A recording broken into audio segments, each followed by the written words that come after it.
Can you tell the listeners It was a unique technique, shit. I've never seen anything like it. She would get in front of them and say, "Look, if you're having problems, you tell me." That's insane. And I'll do it. It's brilliant. It's brilliant. Right into the ego. Yeah. Can you tell the listeners? They got on $100,000 watches. Can you tell the listeners what this position? Most people don't know. There's a position called call time manager, right? Call time manager. Yeah. What is that? It's essential. Yeah. Yeah. It is dedicated time with you and a telephone and one person with a piece of paper with a description of who you're calling, so that when you call them, you know consequential things about them.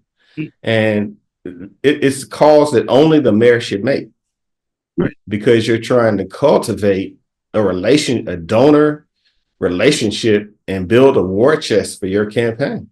Right. Governor Deal had the best line ever about call time.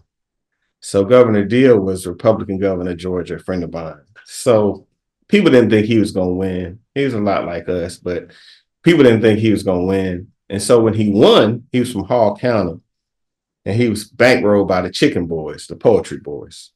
So he wins, against this popular female Republican who everybody thought was going to win. So of course he beats her by a few thousand votes.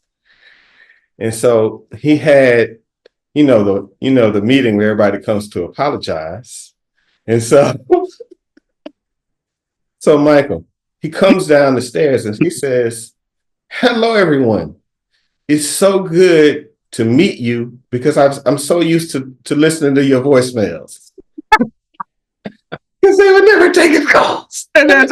He said, "I've gotten to know your voicemails and your cell phone messages so well that it's so nice to see you all in person. I feel like I know you." That's cold-blooded. He said, and now that I'm governor, I just hope I have better luck reaching you when I call. They must have been lining up with the checkbooks at the ready, right? Larry, it was beautiful. It was so elegant. That is elegant. I didn't actually get to talk to you all because you wouldn't take my calls, but yeah, I got to know your voicemails. I know you now. So the other reason this person is essential, Larry, is everything that Mayor Reed said, but they also, for me, they time my calls, and so right. In the early days, I could not spend more than 3 minutes on any call. That's it. With any person, and they like rapid, like make the ass get off the phone. What if it's someone you know? What if it's it usually is, right? That call should actually be less time, because I do know you, right? You know why I'm calling. Right? I don't have to tell you my life story. Yeah. Let's cut to the chase, right? So I'll tell you this quick. I know we got a guest. So the campaign manager, Bill Heyer, said to the team one day, he said, Do you all like being paid? They said, yeah. They said, if you like being paid, do not talk to Michael during call time. Otherwise, you will not be paid. We will have no money. That will be it. So every now and then, call time is brutal, right? So I would just escape to the men's room. Yeah. They would knock on the door. And one day I said in a very loud voice, the next MF that knocks on that door is fired. Yeah. Nobody ever bothered me in the bathroom again. Yeah. I think it's great. And how many hours do you spend doing this call time? I'm just fascinated by the 10 to 15.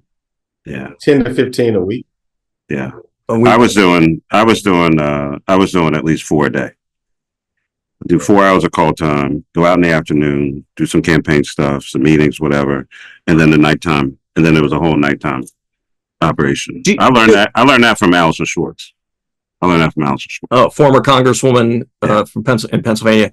Do you feel like, I'm fascinated by this. Does it make you feel like shit because you're always asking for money, or do you like it? No, not at all. For practitioners out there, I never like politicians that complain about raising money. Nobody wants to hear it. Nobody asked you to run for office. Right. You made a judgment.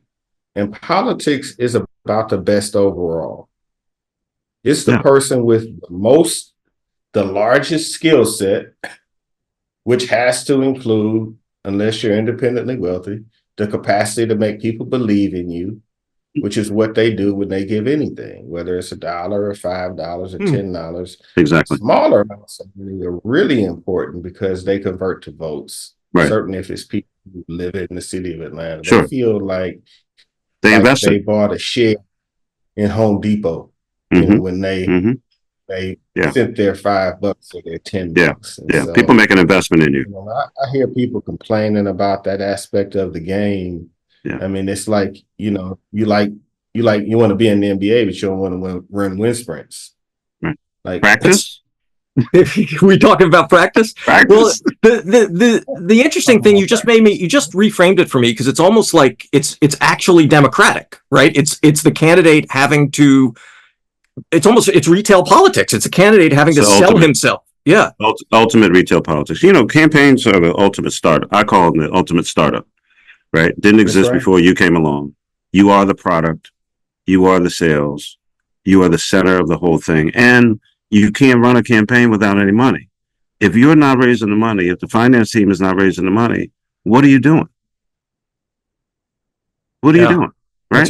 So, like Kasim said, you decide, right? You know, be like something bad happened or something, whatever. Somebody complaining to me about something, and my staff would say, you know, you did run twice. Right. Nobody made you run. You asked for this.